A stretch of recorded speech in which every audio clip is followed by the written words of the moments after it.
8-asr Mavaro Nahr hududi og'ir soliqlar va zulm ostida qolgan bir paytda tarix sahnasida yuzini afsonaviy niqob bilan to'sgan sirli shaxs paydo bo'ldi. Uning asl ismi Hoshim ibn Hakim, ammo tarix uni Muqanna, ya'ni niqobdor nomi bilan eslab qoldi. U ilohiy ruh o'z vujudiga ko'chib o'tganiga insonlarni ishontirib, avvaliga payg'ambarlikni, bora-bora esa hatto xudolikni ham da'vo qildi. Uning niqobotida nima yashiringan edi? Ilohiy nurmi yoki xunuk chandiqlar? Qanday qilib oddiy bir inson butun boshli xalifalikni titratishga erishdi? Abbosiylarning qora bayroqlariga zid o'laroq Muqanna o'z izdoshlariga faqat oq libos kiyishni buyurdi. Bu oddiy isyon emas, qat'iy mafkuralar to'qnashuvi edi.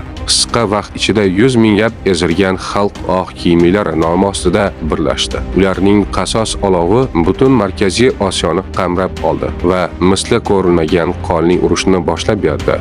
Odamlarni o'z ilohiyligiga to'liq ishontirish uchun Muqannaga mo'jiza kerak edi. U o'zining kimyo va fizika ilmidagi daho aqlidan foydalandi. Naqshab shahridagi chuqur quduqdan har kecha yorug'lik taratuvchi sun'iy oy ko'tarila boshladi. Oddiy xalq buni ilohiy qudrat deb qabul qildi va unga sajda qildi. Ammo aslida bu simov va qavariq ko'zgular yordamida yaratilgan eng mukammal ilmiy hiyla edi. Oq kiyimlilar isyoni xalifalik tomiriga botovurishi tayin edi. Shu sababli Bag'doddan eng shafqatsiz va ulkan armiya safarbar etildi. Isyonchilarning so'nggi panohi Som tog'idagi o'ti bo'lmas qal'a qamal qilindi. Oylar davom etgan to'xtovsiz zarbalar, ochlik va ichki xiyonat xalqning tinkasini quritdi. Muqannaning ilohiy mo'jizalari ham ularni qutqarib qola olmadi.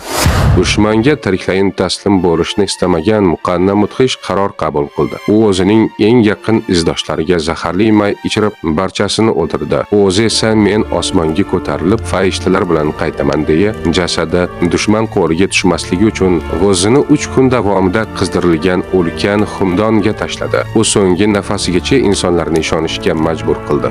Aslida u samoviy xaloskor emas, balki qonli tariximizning eng fojiali va daho muhandislaridan biri edi.